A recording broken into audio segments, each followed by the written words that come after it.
à tous les fans de One Piece, surtout toute ma vidéo sur les power-ups de Usopp. Alors avant que la vidéo ne commence, comme d'habitude, je vous inviterai à vous abonner si vous aimez ce que je fais, à liker la vidéo si elle vous a plu.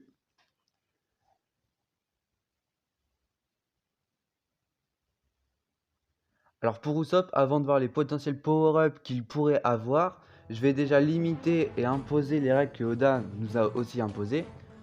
Avec le fait que déjà Usopp sera toujours le Mugiwara le plus faible, il l'a très bien dit dans un SBS, et aussi que Usopp normalement ne mangera pas de fruit du démon parce que dans le SBS du tome 98, un fan lui demande quel serait le fruit du démon de Zoro, Nami, Franky, Usopp, etc.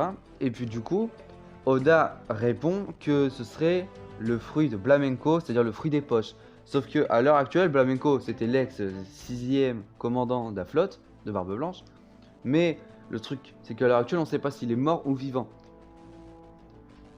Et je suis quasiment sûr que même s'il est mort, Usopp ne remangera pas un fruit du démon qui a déjà été mangé. C'est extrêmement rare de voir ça. Hein. À part Sabo qui mange le fruit de Ace et Barbe Noire, puis l'équipage de Barbe Noire entre autres, il n'y en a pas tellement. Hein.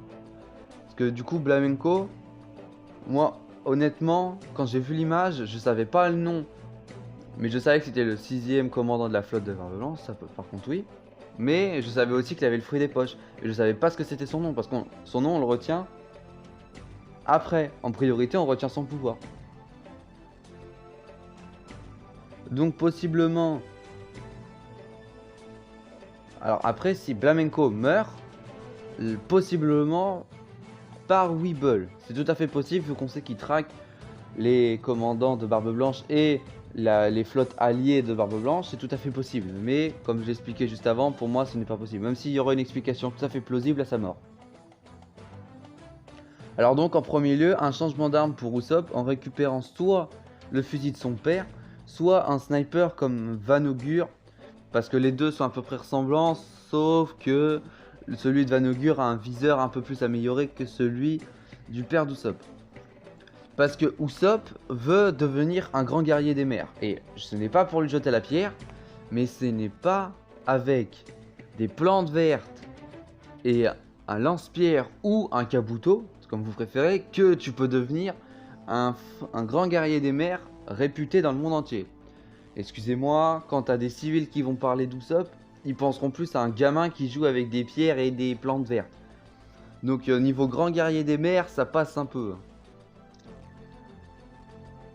Donc après, on sait, Usopp, c'est un sniper. Mais le problème, c'est que dans un combat, ça va toujours, voire quasiment se passer de près ou à mi-distance. Les combats à très longue portée sont extrêmement rares parce que ça voudrait dire que dans les équipages ou dans les affrontements, il faudrait qu'il y ait deux snipers qui se snipent en fait de loin. Ce qui est quand même assez compliqué. À part, par exemple, dans l'équipage de Shanks et l'équipage de Barbe Noire où il y a des snipers, dans l'équipage de Luffy, il y a un sniper, sinon dans d'autres équipages, il n'y a pas de sniper qui ont un assez bon niveau. Parce qu'il faut pas non plus oublier que Usopp, dans l'équipage de Mugiwara, est classé comme un Tobiropo. Bon, Tobiropo le plus faible si on prend dans l'équipage de Kaido. Mais il est classé vers ce rang-là. Donc il faut pas non plus qu'il dégomme des sbires au loin. Faut qu'il serve à quelque chose. Comme il nous l'a dit dans le film Stampede, c'est l'appui tactique. Mais autre chose que l'appui tactique. Parce que les combats se passent toujours en 1v1, à part dans Stampede où c'était pas tellement du 1v1, plus du 6v1. Après les caractéristiques de base, ça je pense que vous en doutez, c'est-à-dire un acquis de l'armement soit normal, soit acquis de l'armement éveillé pour le Ryuwo, mais je partirai plus sur un acquis de l'armement non éveillé. Et après, du coup, ça c'était à voir venir, un acquis de l'observation éveillé pour combler son manque crucial de résistance et force brute, parce que Usopp, il a... Enfin, tu prends un civil, il a autant de force brute et de résistance que lui. C'est vrai. Usopp, tu le fais tomber de 10 étages, il se pète tout. Alors que Luffy saute de la lune, il atterrit sur la terre, il a rien. La même chose pour Zoro. Ou même pour Sanji, ceux-là ils sont surhumains. Alors que Usopp est à peu près normal, on va dire ça comme ça. Et pour finir cette courte vidéo, une amélioration de ses munitions. Avec des balles prison c'est-à-dire si vous connaissez pas, mais en clair c'est des filets en granit marin utilisés par les marines, ce qui permet d'attraper et de bloquer les utilisateurs de fruits du démon qui pourraient être contraignants. Et à un moment où on l'a très bien vu, on l'a un peu vu par les marines et on l'a surtout vu dans la base G8, sauf que c'est un de ces fillers. Même si on l'a déjà vu autre part dans quelques petits épisodes avec des balles filées. Alors après, le basique des balles en granit marin. Et après, moi j'aurais dit une amélioration de son légendaire Firebird. Attention, son Firebird, une amélioration totale, ce serait vraiment incroyable. Qui passe en flamme bleue ou en flamme noire par exemple. Ce serait vraiment un truc de fou. Ou encore le retour des balles aveuglantes, bien plus efficace, qui permettrait d'arriver à aveugler peut-être sur une dizaine de mètres aux alentours de l'explosion de la balle, ce qui pourrait donner un énorme avantage à Usopp en combat.